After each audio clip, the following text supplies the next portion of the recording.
Hora de Saúde. Oferecimento Neurogênesis. Com base no alicerce do ensino, pesquisa, assistência, tem a solução neurológica para você.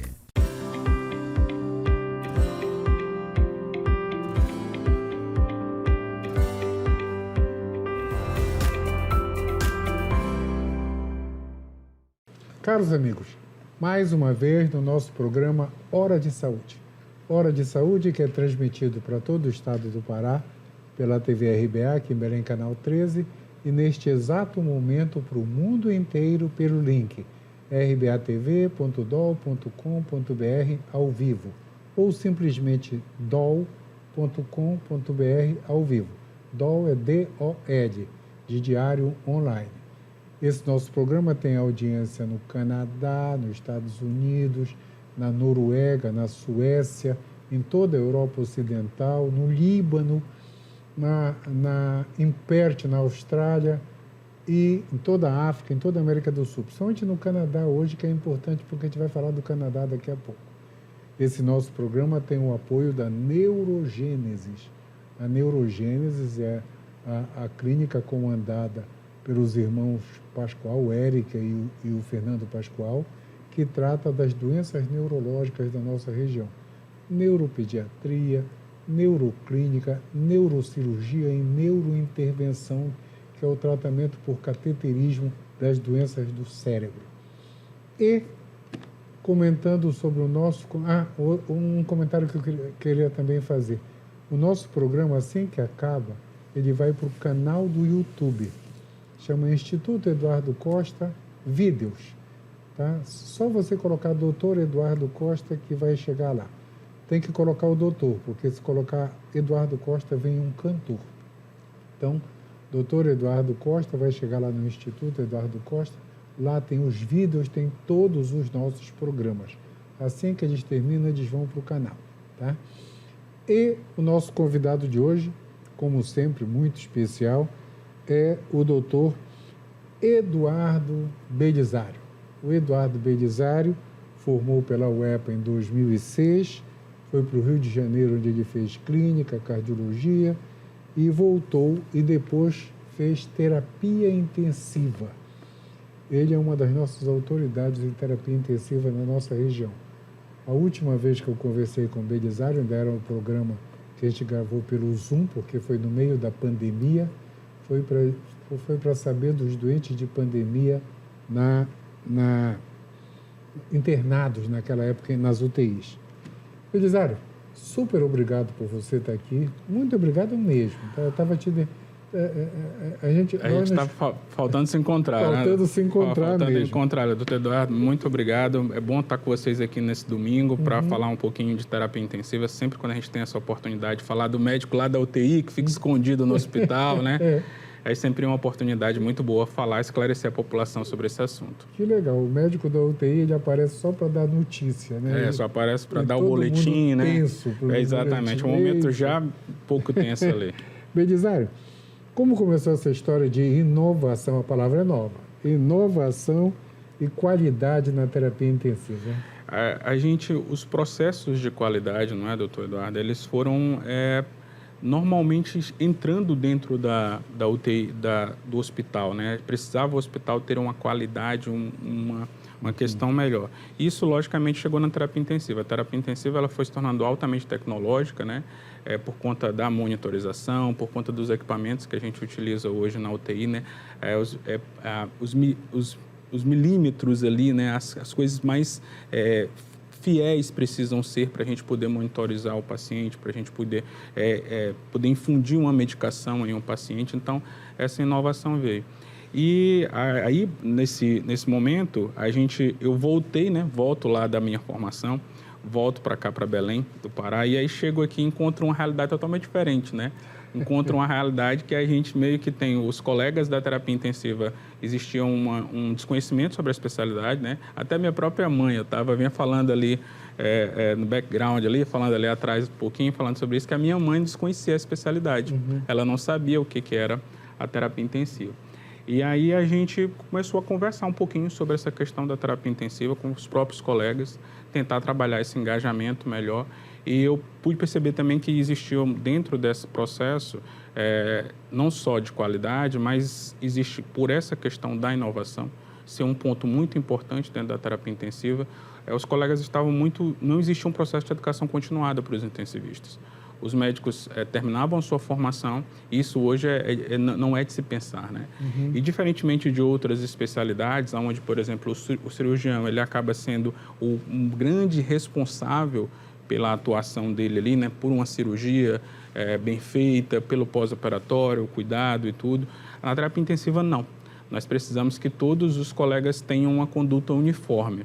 Eu vou te entregar um plantão agora, vou te entregar um plantão com 10 pacientes internados na UTI, e você precisa continuar cuidando com a mesma qualidade, com a mesma... conhecendo esses processos da melhor forma possível. Isso é muito importante, Belisário, mas muito importante. Belisário, eu lembro da época que eu dei plantão... Faz muito, eu tenho 44 anos de médico. Eu dei plantão os primeiros 5 anos em terapia intensiva. Eu falo para os meus alunos que se hoje eu tivesse que dar um plantão, eu tinha que passar 2 anos para aprender. 2 anos, porque tudo que vocês fazem hoje não existia. Não. Eu sou da época que o respirador era o Bird. Tá? E eu era brilhante como residente, porque eu sabia manusear o Bird, que era um ventilador de pressão, não era de volume, imagina. E não existia nenhuma curva de monitorização durante muito tempo, não tinha nada, era só um módulozinho ali. Na minha época surgiu a microgota, hoje vocês têm... Exatamente. É absurdo. É absurdo isso. A gente faz por a infusão, né? As infusões elas são medidas em microgramas quilo-minuto. A gente consegue fazer isso, a dose de cada medicamento com uma precisão imensamente grande. Um dia desses eu estava falando para um paciente que hoje tu coloca o oxímetro no dedo e sabe a quantidade de oxigênio no sangue.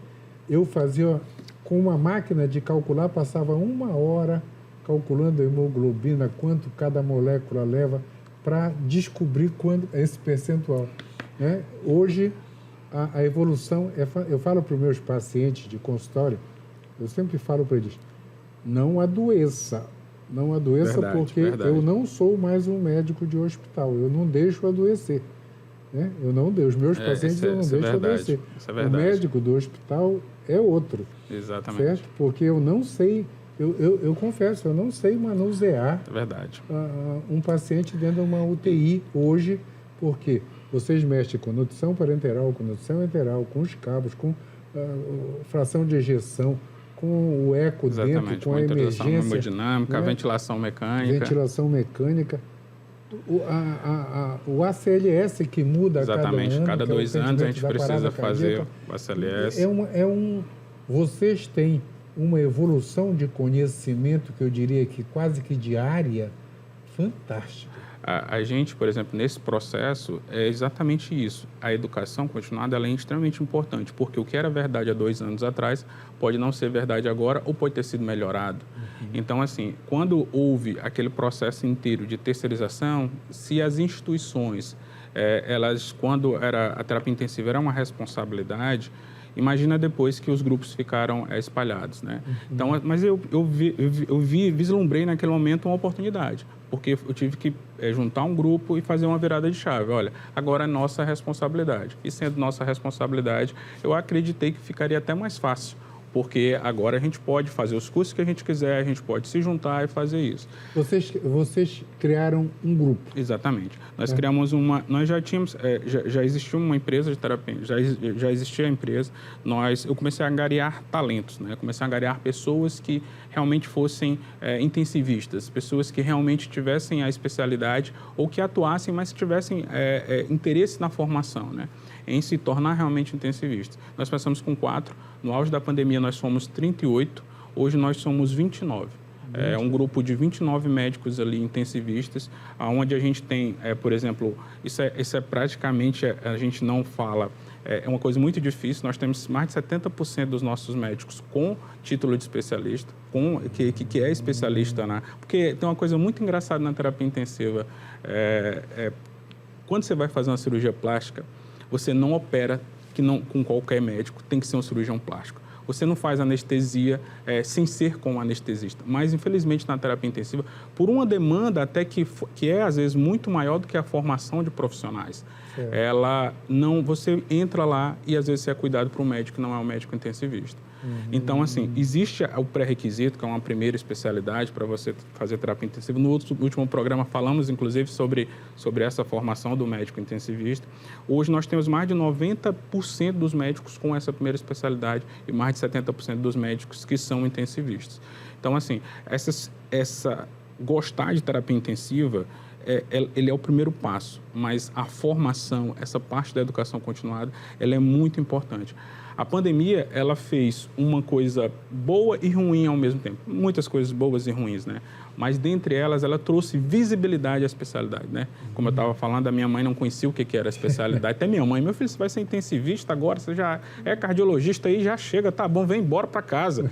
E eu disse, foi uma tristeza, doutor Eduardo, que eu lembro benzinho o tom de voz no telefone dela, que eu acho que ela disse, meu filho não volta mais para Belém.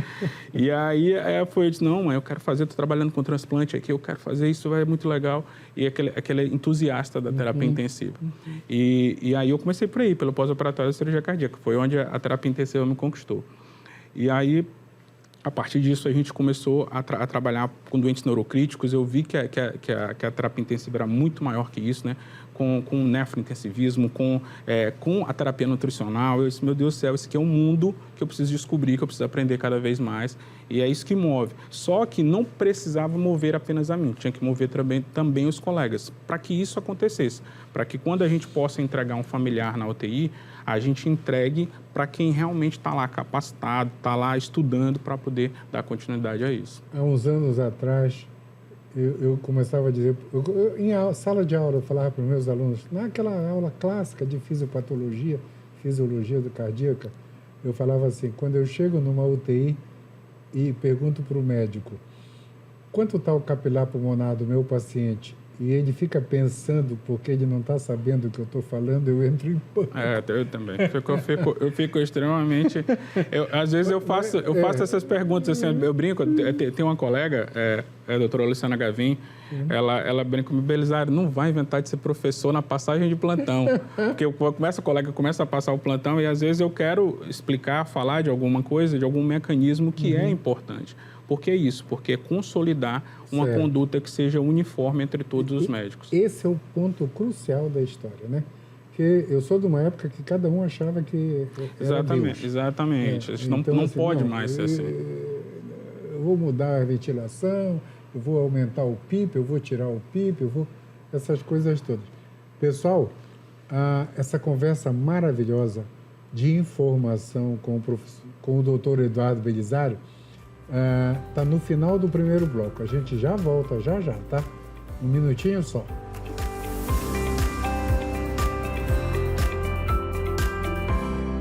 Hora de Saúde. Oferecimento Neurogênesis. Com base no alicerce do ensino, pesquisa, assistência, tem a solução neurológica para você. A Neurogênesis atua no mercado de saúde com produtos e serviços que se moldam às diversas tendências da transformação digital. Tem como foco estratégias de atuação na Neurosaúde 4.0. O objetivo é revolucionar o atendimento médico e multiprofissional no contexto da neurociência, com entrega personalizada do diagnóstico à reabilitação neurológica. Neurogênesis, educação, pesquisa e assistência. Fones 984-510900, 3085-1600. Rua Municipalidade 985, 19º andar. Hora de Saúde. Oferecimento Neurogênesis. Com base no alicerce do ensino, pesquisa, assistência, tem a solução neurológica para você.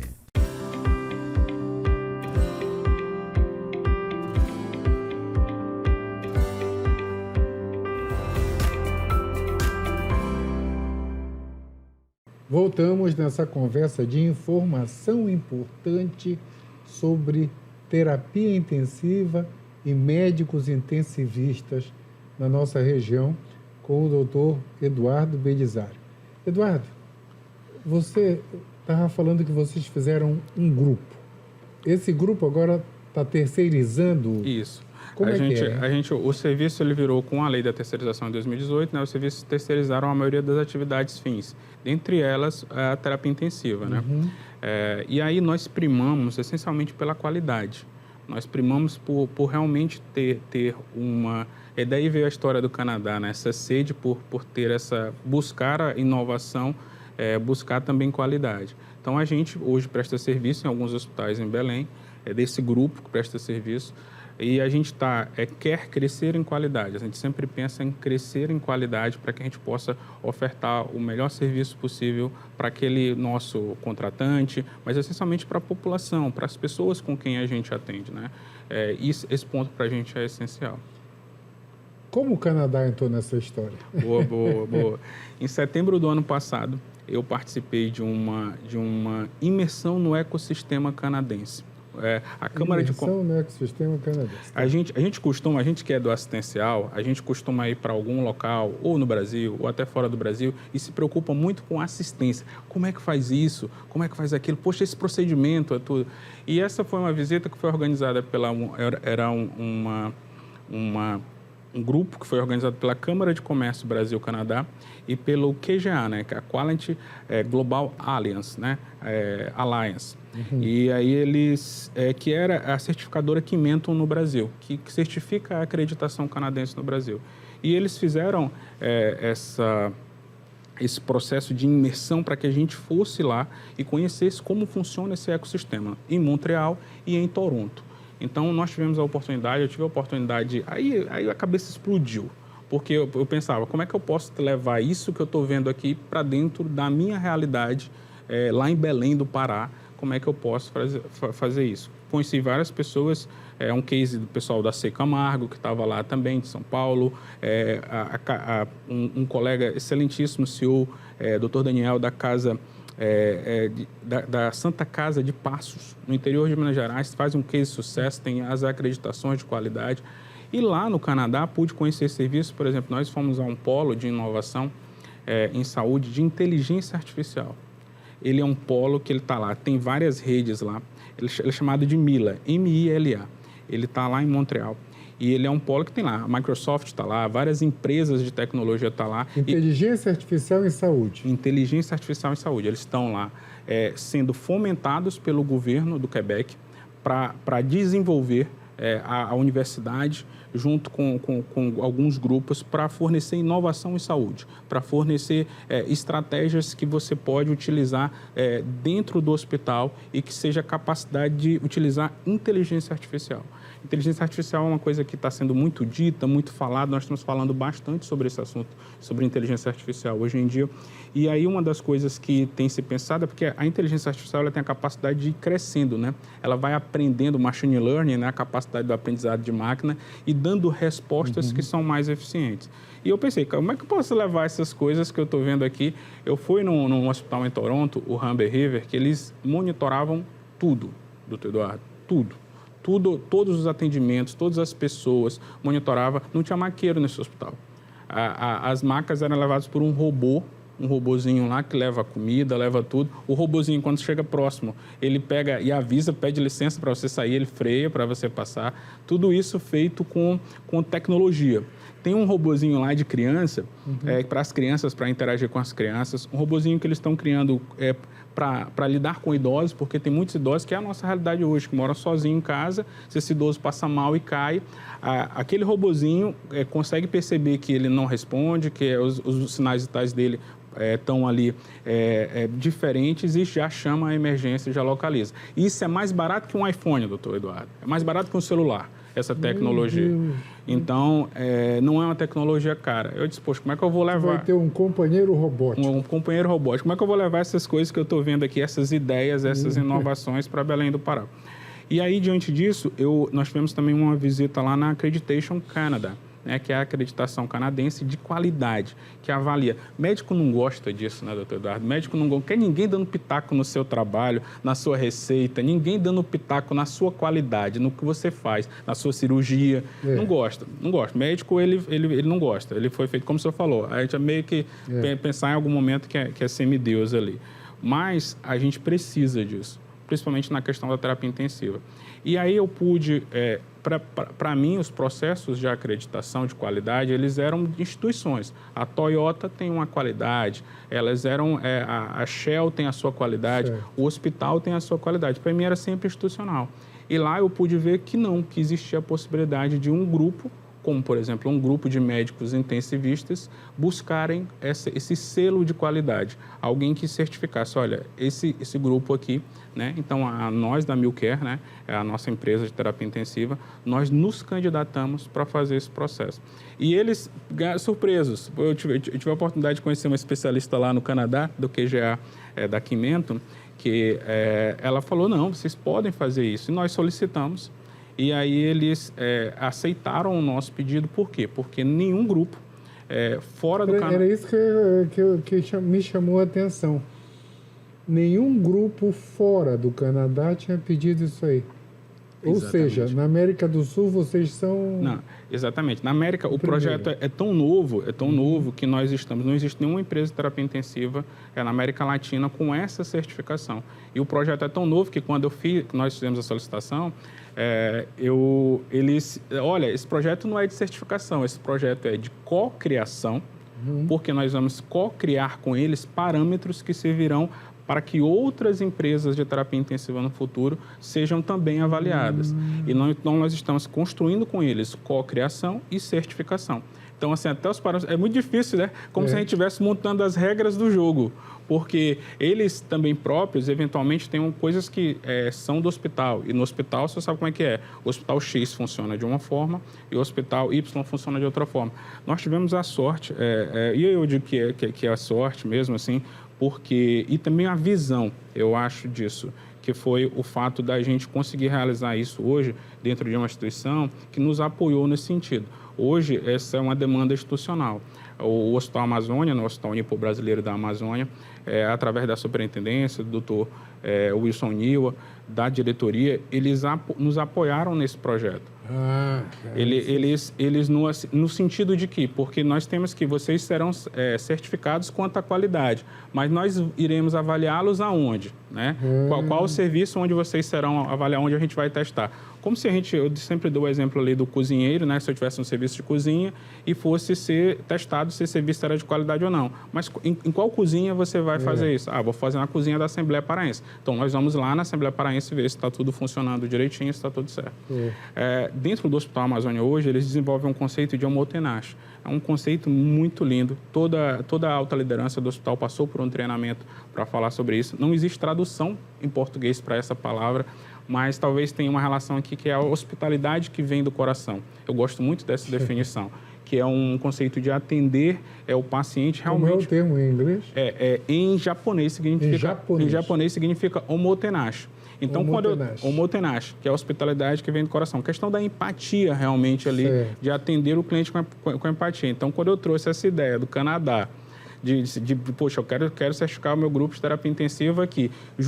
Casou com essa questão do homotenache que a instituição está vivendo. O hospital tem crescido muito em qualidade. Nós, o doutor Yudi Kuta, ele costuma dizer, poxa, Belisário, vocês se destacaram no meio do caos, né? No meio da pandemia, ele diz, não que ninguém queira internar na UTI, ele costuma brincar, né? Mas hoje as pessoas, quando precisam, buscam a UTI do Hospital Amazônia. Então, assim, isso nos fortalece muito como grupo de médicos intensivistas. A gente sabe que é um processo não é só nosso, a gente sabe que existe toda uma equipe multidisciplinar, mas primeiro a gente está tentando organizar a equipe médica. Como eu falei, a conduta dos médicos tem que ser linear. Esteja o Belisário lá, esteja o médico A, B ou C, cada um não posso ter elo fraco nessa corrente. Com certeza, eu não posso ter elo fraco nessa corrente. Eu não posso ter 12 horas de um paciente em choque. Eu não posso ter algumas horas de paciente em choque, 6 horas de paciente em choque, que dirá um plantão inteiro de 12 horas de um doente em choque, com o médico que não está prestando atenção naquilo. Então, assim, eu costumo dizer, brincando, que a gente entrega o familiar como se fosse uma Ferrari na porta da UTI. E, às vezes, tem até um filme, né, que brinca um pouco sobre isso, Curtindo a Vida Adoidada, um filme da década de 80, que você entrega o carro lá de luxo pro manobrista, o manobrista dá uma volta na cidade inteira, faz a baió, e você entrega o seu bem mais precioso, seu familiar ali para aquela pessoa, para aquele grupo de pessoas. Então, o que você espera, hoje, por exemplo, eu sempre digo, cara, a gente tem que funcionar tão bem, que se a nossa mãe chegar aqui, que se o pai chegar aqui, porque é isso que nós estamos fazendo, nós estamos cuidando do pai de alguém, da mãe de alguém, do avô de alguém. Então, nós temos realmente que fazer isso independente de quem esteja aqui, de que médico esteja de plantão. E isso é o mais difícil. Isso é fazer com que o colega entenda que que não acabou a formação dele, não acabou lá nos 6 anos de faculdade, nos 4 de residência, não acabou. Que ele precisa continuar nesse processo de aprendizado. Só que a gente precisa de alguém que possa monitorar isso, né? Que possa ficar monitorando isso, que senão a gente fica no voo cego e acha que, não, estamos muito bem, mas estamos muito bem comparados ao quê? Comparados a quem? Certo, fantástico isso aí. Então, a acreditação, entre aspas, não vai ser acreditação, vai ser uma espécie de contínua acreditação. Exatamente. A gente, depois, esse processo ele dura 2 anos, até 2 anos, né? Certo. Ele, de 18 meses a 2 anos, o pessoal do Canadá vem ao Brasil. Esse processo é tão sério que vem os avaliadores e também os tradutores. Porque para que não tenha nenhum conflito de fala, para que não tenha um conflito de termos, para que realmente possam fazer esse processo. E a partir disso fica sempre avaliando periodicamente para manter esse processo do grupo, para que o grupo de médicos intensivistas da Milcare possa continuar sendo avaliado, continuar sendo certificado ali com relação à qualidade. Fantástico isso aí. A gente está no finzinho do programa, a gente tem mais 1 minuto, mas só um comentário. Essa equipe de interação é fantástica. Eu participei de alguns workshops no mundo. Eu escrevi um capítulo sobre como fazer cateterismo pela artéria radial em mulheres e idosos. Isso me rendeu vários workshops no mundo. Eu fui até na China participar da aula. Que incrível, e sempre doutor. tinha alguém que, para não haver falha, para não haver erro, né? Para não haver erro. Eu fui... Tem uns lugares que eu nunca pensei em ir, que eu fui por causa disso. Na Noruega, na Suécia. Eu tenho amigos hoje lá. França foi 3 vezes, então já não vale mais. Portugal. Mas o Frankfurt, Zurique e na Xangai e Beijing, por causa... Meu Deus do céu. O mundo inteiro. Pois é. Capítulo de radial. Mas tinha sempre um grupo de pessoas da língua local, Noruega, sempre para não haver erro da comunicação. Exatamente. Fantástico isso aí. Belisário, você vai vir aqui, vai explicando à medida que tudo for acontecendo, tá? Vai ser um prazer. Mas isso aí nos coloca assim, meu Deus, a gente vai estar top no mundo em termos de... Né? O mundo ficou todo socializado, então a gente está entrando... Eu tô orgulhoso porque nós aqui do Norte, você teve a ideia, né? E de repente a gente está sendo fiscalizado por o que tem de melhor no mundo. A gente, por exemplo, lá tem os melhores hospitais, visitamos alguns, e isso é muito legal porque não é um ganho para a Milcare, né? Não é um ganho para esse grupo de intensivistas, é um ganho para a sociedade paraense. Nós estamos desbravando aqui um local, uma coisa que, poxa, nunca foi feito. Então, vai servir de referência para o Brasil inteiro, para toda a América Latina. Isso é muito legal. Por isso que eu falo, esse programa é de utilidade pública. A sociedade precisa saber o que se está fazendo no mundo hoje. Mas como o nosso tempo acabou, dedica o programa. Eu dedico esse programa à minha mãe, né? Que eu sempre dou esse exemplo. Vamos cuidar dos pacientes aqui na UTI como se nós estivéssemos cuidando da nossa própria mãe. Então, dedico a ela para que ela foi muito esforço. A gente sabe sempre que essa história é a história realmente de muito esforço para que eu pudesse chegar até aqui e tivesse a possibilidade de realizar tantas coisas. Então, na verdade, é meio que isso, para que a gente sempre possa estar sempre cuidando da mãe de alguém, do pai de alguém lá. Então, dedico à minha mãe esse programa de hoje. Como é o nome da tua mãe? Josefa Belisário. Dona Josefa Belisário, o programa foi para a senhora.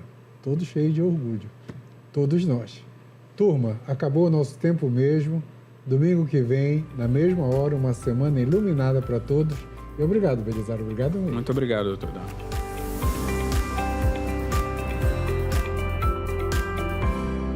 Hora de Saúde. Oferecimento Neurogênesis. Com base no alicerce do ensino, pesquisa, assistência, tem a solução neurológica para você.